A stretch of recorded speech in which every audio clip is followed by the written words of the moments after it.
बंदी छोड़ सतगुरु रामपाल जी परमेश्वर जी की जय हो। सत्साई भाई और बहनों, कल राजस्थान के नागौर में, आज कितनी तारीख है? आज 14 अप्रैल 2024 है।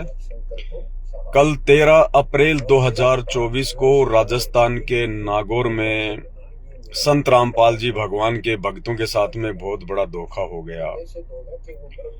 वैसे तो सतलोक आश्रम मैनेजमेंट हरियाणा वाले बड़े बड़े जो समागम होते हैं, बड़े बड़े जो सत्संग होते हैं, वो केवल आश्रमों में ही करवाते हैं, क्योंकि वहां पे दान धर्म आता है, ज्योति पाठ का पैसा आता है।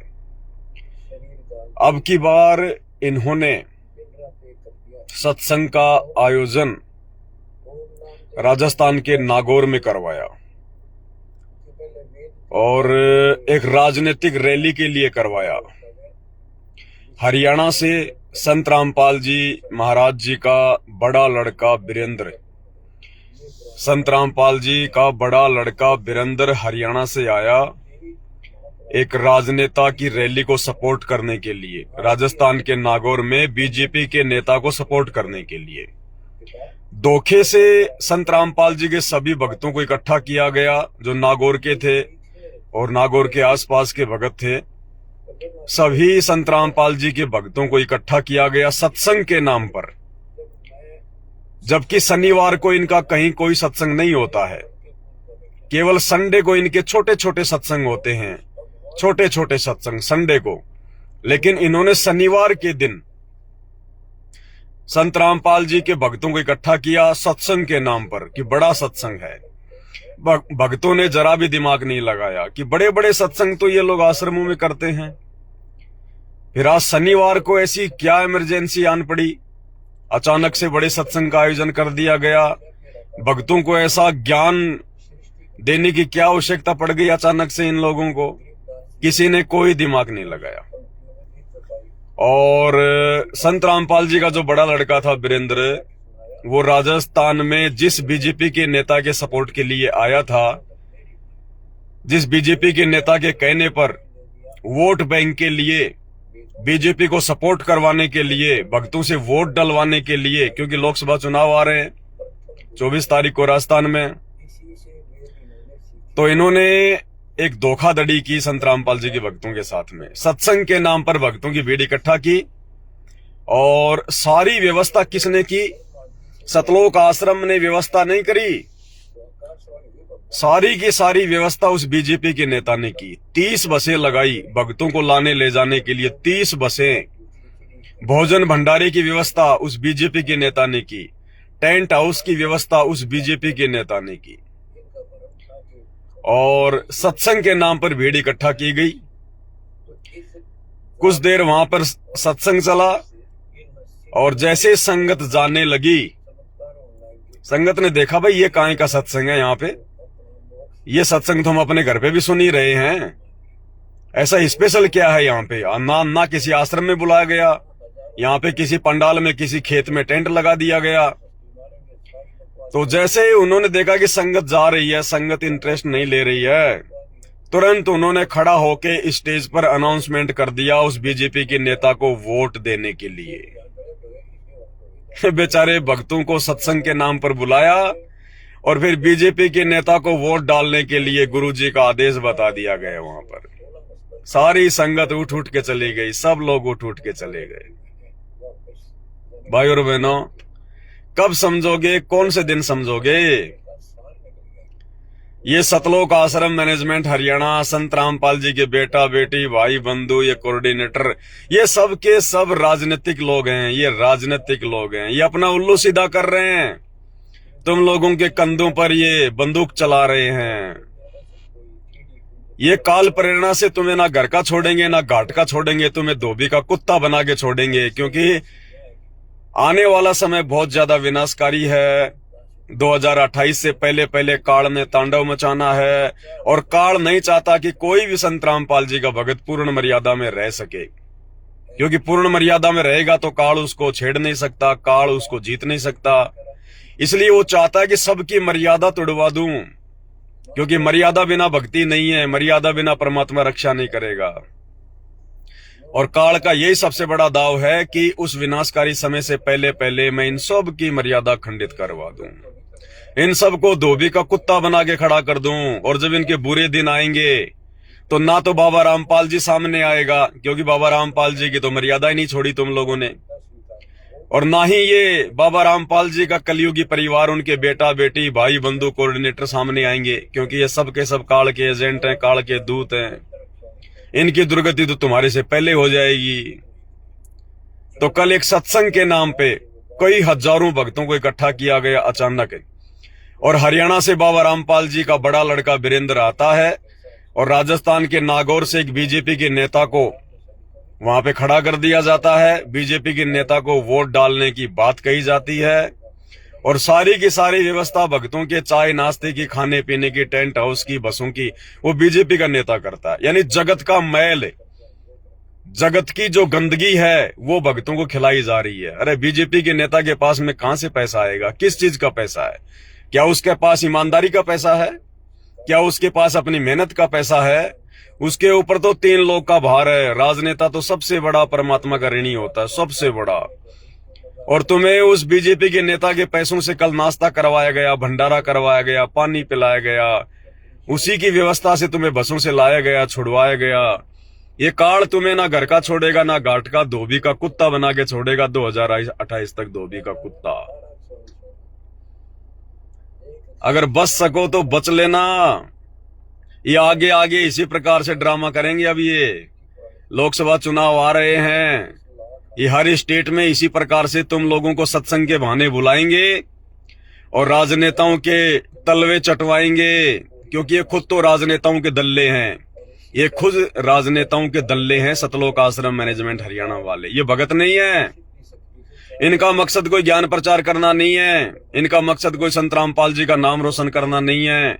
इनका मकसद केवल अपना स्वार्थ सिद्ध करना, अपना उल्लू सीधा करना, माया बटोरना। कितने पैसे खाए होंगे इन लोगों ने उस बीजेपी के नेता से।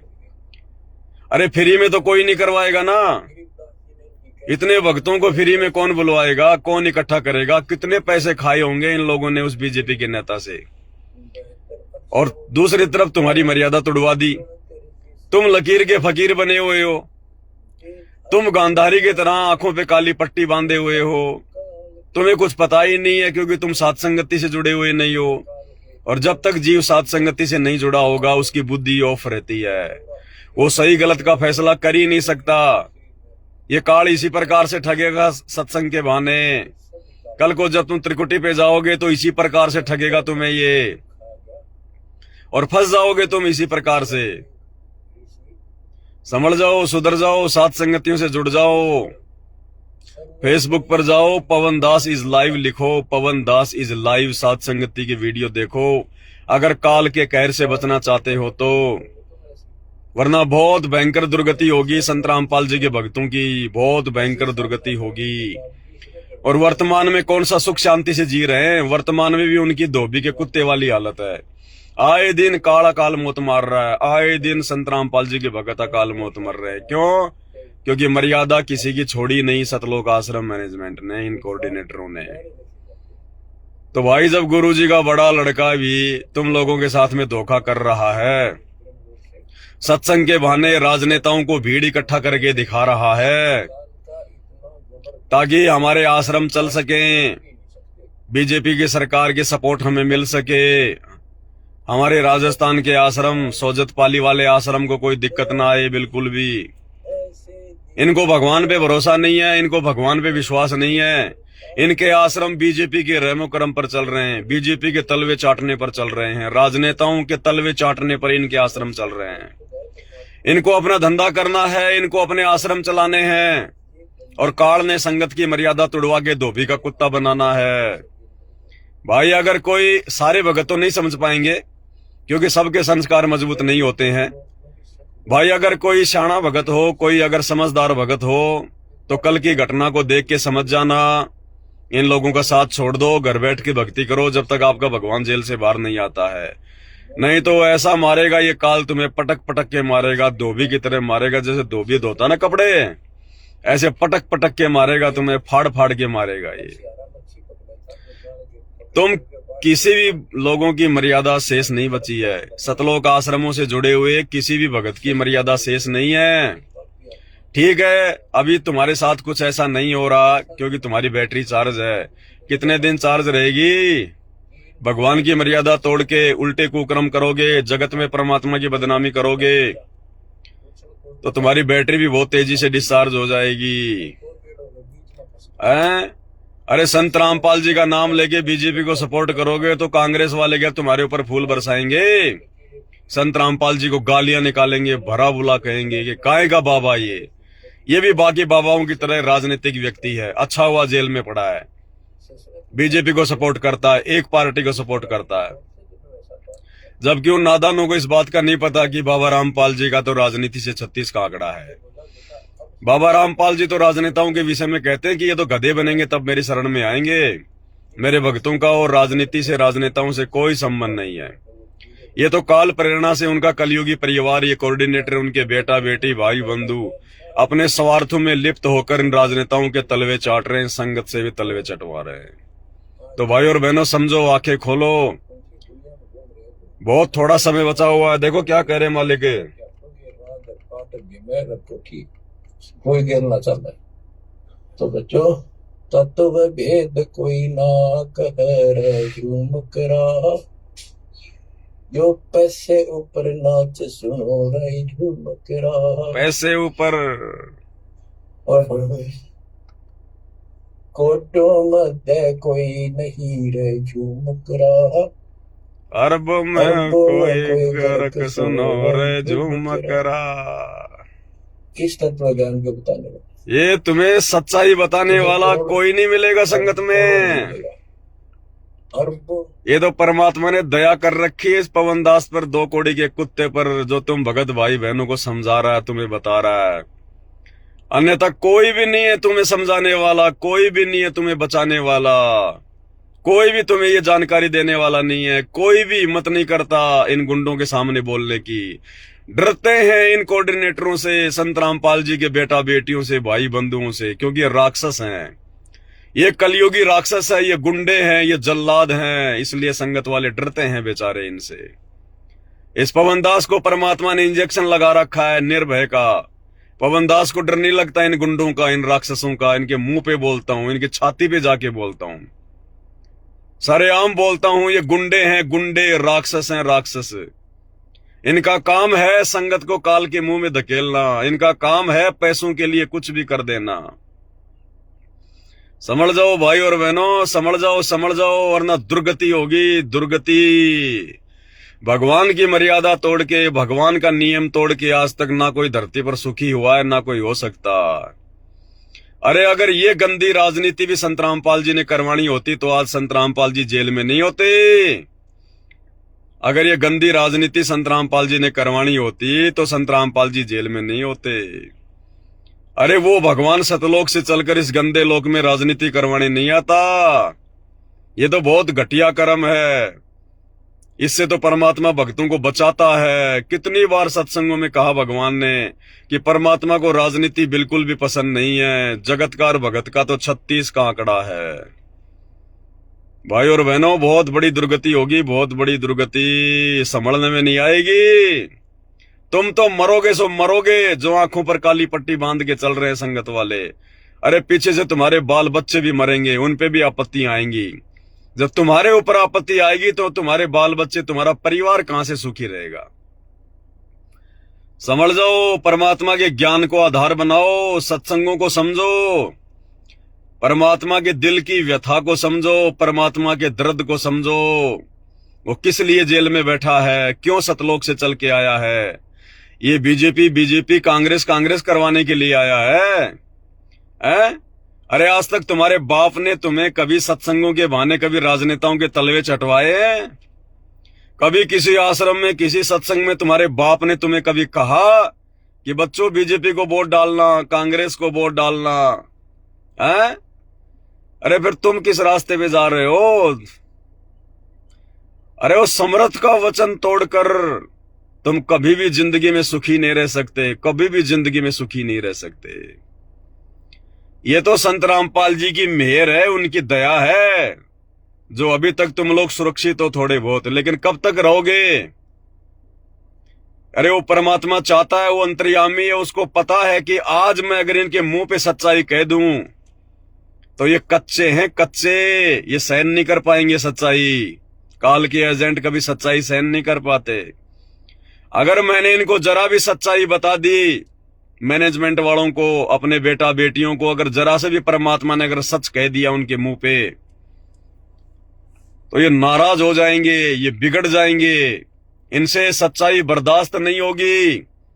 और मालिक को पता है कि ये नादान संगत, मेरे सत्सेवक बच्चों को छोड़कर, सात संगत वालों को छोड़कर, ये बाकी 90% जो संगत है वो भेड़ चाल में चल रही है, आंखों पर काली पट्टी बांध रखी है, और ये पूरा का पूरा मैनेजमेंट मेरी संगत का सत्यानाश कर देगा, मेरी संगत को बिगाड़ देगा। इसलिए भाई और बहनों, परमात्मा समय को देखते हुए, इस काल बलि के दाव को देखते हुए अभी कुछ कह नहीं रहे हैं, क्योंकि अभी उनकी संगत बहुत कमजोर है, ज्ञान में बहुत कमजोर है। इसलिए परमात्मा चाहते हैं कि मैं कुछ कहूं और ये नाराज हों और मेरी संगत को तोड़ दें, मेरी संगत किसी दूसरे पंथ में चली जाए या भक्ति छोड़ के घर पे बैठ जाए। इससे अच्छा है ये नालायक जैसे तैसे भक्ति करते रहें, मर्यादा तोड़ के करते रहें, कम से कम इन आश्रमों में पड़े तो रहेंगे, कम से कम ये मेरी शरण में तो पड़े रहेंगे। अरे वहां बाहर जाके अपने कर्म फोड़ेंगे, दूसरे पंथों में जाके अपने कर्म फोड़ेंगे, वहां इनको कुछ भी नहीं मिलेगा। और कम से कम ये मर्यादा तोड़ के अगर इन आश्रमों में पड़े रहेंगे, देखा देखी भेड़ चाल में चलते रहेंगे, तो कुछ तो थोड़ा बहुत तो लाभ मिलता रहेगा। इसलिए परमात्मा संगत की दयनीय स्थिति को देखते हुए, संगत की अज्ञानता को देखते हुए, संगत की मूर्खता को देखते हुए, क्योंकि परमात्मा कहते हैं कबीर कपट से भक्ति करे उसको भी अपनाऊं, साम दाम दंड भेद से फिर सीधे रास्ते लाऊं। ये बहुत दयालु परमात्मा है, लेकिन ये दया ज्यादा समय तक नहीं रहेगी। अब एंड आ चुका है, अंत का समय चल रहा है। अब थोड़े दिनों बाद में दुर्गतियां शुरू है, दुर्गतियां शुरू। ना तुम्हें वो राजनेता बचाएंगे, ना तुम्हें गुरुजी का बेटा बचाएगा, ना तुम्हें गुरुजी की बेटी बचाएगी, ना तुम्हें इन आश्रमों की दीवारें बचाएंगी। ये आश्रम तो खुद ढहने वाले हैं, क्योंकि ये झूठ की बुनियाद पर खड़े हुए हैं, ये धोखाधड़ी की बुनियाद पर खड़े हुए हैं, ये सच्चाई की बुनियाद पर खड़े नहीं आश्रम। ये भक्तों को ठग ठग के, झूठ बोल बोल के, गुरुजी की आड़ में, गुरुजी के नाम पर राजनीति कर करके, राजनेताओं के तलवे चाट चाट के ये आश्रम बनाए गए अपने धार्मिक धंधे के लिए। इसलिए ये आश्रम ज्यादा दिनों तक नहीं रहने वाले। इन आश्रमों के साथ साथ संगत की भी दुर्गति होने वाली है। अरे घर घर आश्रम बना दिए भगवान ने, घर घर आश्रम बना दिए।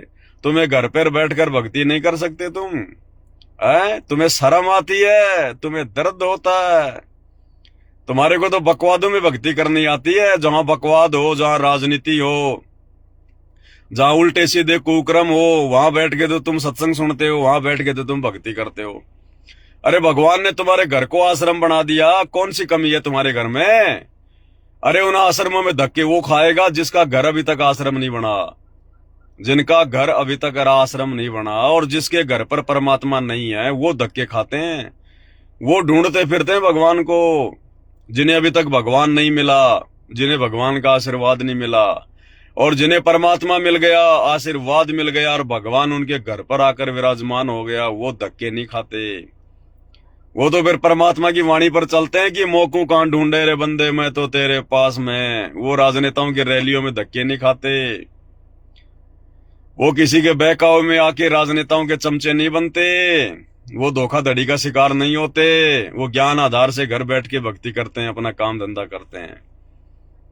और जब हमारा गुरु आएगा, हमारा भगवान आएगा, उस समय जाएंगे आश्रमों में, जहां भी परमात्मा आएगा, जिस भी आश्रम में आएगा उस आश्रम में जाएंगे। फिर वो आश्रम हमारा है। जिस आश्रम में हमारे भगवान के चरण कमल रखे जाएंगे वो आश्रम हमारा है फिर, क्योंकि वो भगवान का हो गया, उस पर फिर किसी और का अधिकार नहीं होता। उन आश्रमों में जाएंगे फिर हम। वर्तमान में धार्मिक धंधे के लिए जो खोल दिए गए हैं दुकानें या आश्रम, ये काल के आश्रम है। वर्तमान में काल के आश्रम है ये, इनमें हम नहीं जा सकते भाई।